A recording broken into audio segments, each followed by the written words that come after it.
Hi hello mans Bigg Boss season 9 episode 9 review గురించి మనం మాట్లాడుకుందాం. ఫస్ట్ ఇవాళ ఎపిసోడ్ 9 మనం అబ్జర్వ్ చేసుకుంటే నిన్న జరిగిన ఎపిసోడ్ గురించి ఫస్ట్ నాకు అనిపించిన ఒక పెద్ద వర్డ్ మీతో డిస్కషన్ చేయాలనుకుంటుంది ఏంటి అంటే కామనర్స్ అనే వర్డ్‌కి కమర్షియల్‌గా మారుస్తున్న ప్రియా అండ్ నెక్స్ట్ శ్రీజ అనిపిస్తుంది.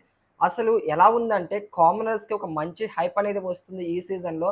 కామనర్స్‌కి విన్నింగ్ అయ్యే ఛాన్సెస్ ఎక్కువ ఉన్నాయని అందరూ ఎక్స్‌పెక్ట్ చేస్తే ఆడియన్స్ అదే కామనర్స్ వాళ్ళని వాళ్ళే డే బై డే మనం అబ్జర్వ్ చేసుకుంటే చాలా అంటే చాలా దిగజార్చుకుంటున్నారు.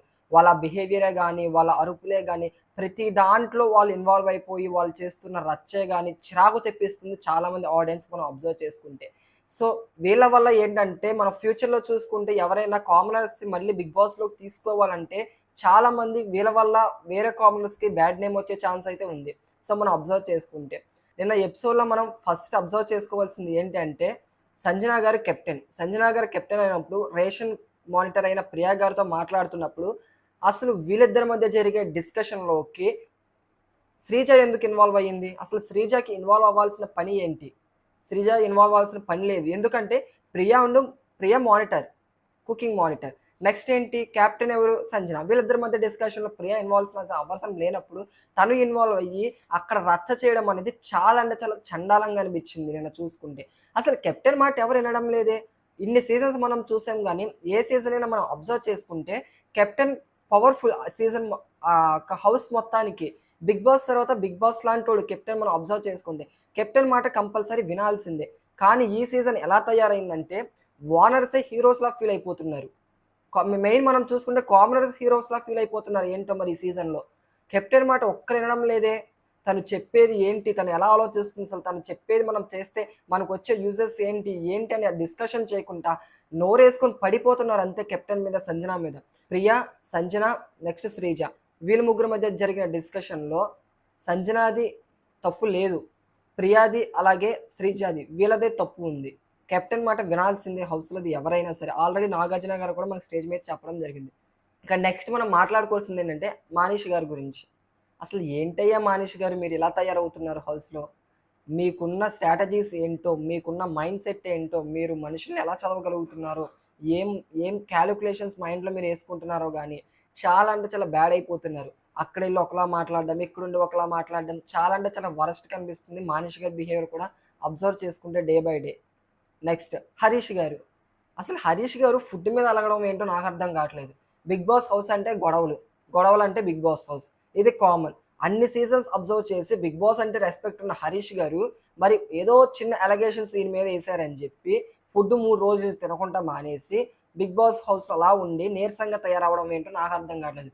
ఇప్పుడు ఇప్పుడు ఒక ఫిజికల్ టాస్క్ పెడితే తను ఎలా ఫైట్ చేయగలడు హరీష్ గారు తనకు ఎనర్జీ లేనప్పుడు?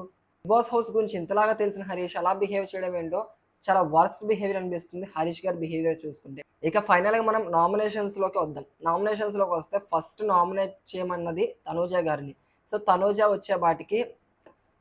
వచ్చేపాటికి హరీష్ గారిని నామినేట్ చేసింది. తనూజ హరీష్ గారిని నామినేట్ చేసిన పాయింట్ మనం అబ్జర్వ్ చేసుకుంటే ఆవిడని బాడీ లాంగ్వేజ్, బిహేవియర్, నువ్వు అనే స్టేట్మెంట్స్ వదిలారు అనే రీజన్ మీద నామినేట్ చేసింది. Well and good. నాకైతే వ్యాలిడ్ పాయింట్ అనిపించింది తనూజది. నెక్స్ట్ మనం చూసుకుంటే తనూజని ఇంకా ఎవరిని నామినేట్ చేసింది? ఫ్లోరాని నామినేట్ చేసింది. తనూజ ఫ్లోరాని నామినేట్ చేసిన పాయింట్స్‌లో తన పాయింట్ ఆఫ్ వ్యూలో తనూజ పాయింట్ ఆఫ్ వ్యూలో తను కరెక్ట్ కాబట్టి సో, అది కూడా వ్యాలిడ్ అనిపించింది. సో, అక్కడ నాకు ఫ్లోరా కూడా నచ్చింది. ఎక్కువ ఆర్గ్యుమెంట్ ఏం చేయలేదు. ఓకే. డన్ అని చెప్పి కూర్చుంది. నేను అగ్రీ చేస్తున్నాను. నెక్స్ట్ టైమ్ ఇలాంటి తప్పులేని రిపీట్ చేయనని చెప్పి ఫ్లోరా కూడా చెప్పడం జరిగింది.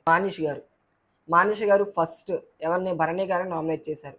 మానిష్ గారు భరణి గారిని నామినేట్ చేసినప్పుడు తను చెప్తున్న పాయింట్ అసల నాకేం కరెక్టే అనిపించలేదు నిజం చెప్పాలంటే. తను ఓకే. ఎగ్ విషయం జరుగుతున్నప్పుడు టాపిక్ అనేది చాయ్ వరకు డైవర్ట్ అయింది ఓకే. అదంతా కరెక్టే. దానివల్ల మా కామనర్స్ అందరూ ఓనర్స్ మధ్య డిస్టర్బెన్స్ వచ్చేసినియి. మేము విడిపోయాం అంటే అది మీ మిస్టేక్. మీ మధ్య మీకు అండర్‌స్టాండ్ లేనప్పుడు తనేం చేయగలడు? సో, ఇక్కడ మానిష్ పాయింట్ అనేది నాకు ఇన్‌వాలిడ్ అనిపించింది. నెక్స్ట్ మానిష్ ఇంకొకళ్ళని ఎవరిని నామినేట్ చేశారు? రీతును నామినేట్ చేయడం జరిగింది. సో, రీతుని నామినేట్ చేసిన తర్వాత ఇక్కడ మనం అబ్జర్వ్ చేసుకుంటే రీతు గాని, తనూజ గాని వాళ్ళ ఎపిసోడ్‌లో పూనకం వచ్చినట్టు ఊగిపోయారంతే. నిజంగా. వాళ్ళ యొక్క పాయింట్స్ అనేవి టపా, టపా, టపా, టపా పెట్టడం జరిగింది ఇవాళ ఎపిసోడ్‌లో. రీతు అయితే మరి ఇక్కడ రీతుని ఏ పాయింట్ ఆఫ్ వ్యూ మీద నామినేట్ చేశారంటే మానీష్ గారు పర్మిషన్ తీసుకోకుండా ఎక్కువ సార్లు హౌస్‌లోకొస్తున్నారని చెప్పి.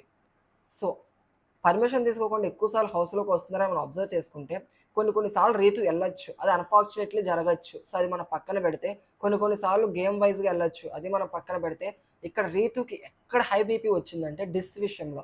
డిష్‌ని సరిగ్గా వాష్ చేయట్లేదని చెప్పి మానిషి గారు చెప్పగానే, పవన్ అక్కడ డిష్ మానిటర్ ఎవరు? డీమాన్ పవన్. సో, తను చెప్పాలి గదా! ఎవరు? రీతూకి చెప్పలేదు. ఏదో పాన్ గురించి ఒక్క విషయం మాత్రమే జెప్పారు. సో, అది కూడా ప్రాపర్‌గా చెప్పలేదు. మరి ఏమీ తెలియని రీతు తను వాష్ చేస్తున్నప్పుడు తను సరిగ్గానే వాష్ చేస్తుందని అనుకుంటది. ఎవరైనా కంప్లెయింట్ ఇస్తేనే గదా! తను వాష్ చేస్తుందో లేదో సరిగ్గా తనకు తెలుస్తుంది. సో, అప్పుడు తన బిహేవియర్ తను మార్చుకుంటుంది. అలా ఏమి కాకుండా, అలా ఏం చెప్పకుండా డైరెక్ట్‌గా వచ్చి నామినేట్స్‌లో వేయడం అనేది తప్పు. సో, ఇక్కడ మానిషి గారి పాయింట్ మనం చూసుకుంటే 2 ఇన్‌వాలిడ్ పాయింట్స్ అనిపించాయి. సో, ఫైనల్‌గా మనం చూసుకుంటే ఇది. దీనిపై మీ యొక్క ఒపీనియన్ తప్పకుండా కమెంట్ చేయండి. అలాగే ఇలాంటి మరిన్ని లేటెస్ట్ అప్డేట్స్ కోసం, అలాగే మన పాపులర్ ప్రసాద్ రివ్యూస్ కోసం మీరు కంపల్సరీ ఛానెల్‌ని సబ్స్క్రైబ్ చేసుకోండి. లేటెస్ట్ అప్డేట్స్ వస్తూ ఉంటాయి. అలాగే డిస్క్రిప్షన్‌లో మన ఇన్‌స్టాగ్రామ్ లింక్ అనేది నేను ప్రొవైడ్ చేస్తాను. ఇన్‌స్టాగ్రామ్‌లో వ్లాగ్స్ అనేవి వస్తూ ఉంటాయి. బావుంటాయి. వ్యూ పాయింట్స్ అన్నీ మంచిగా ఎక్స్‌ప్లెయిన్ చేస్తామనమాట. So, this is the matter. Thank you for watching this video. Bye my man's.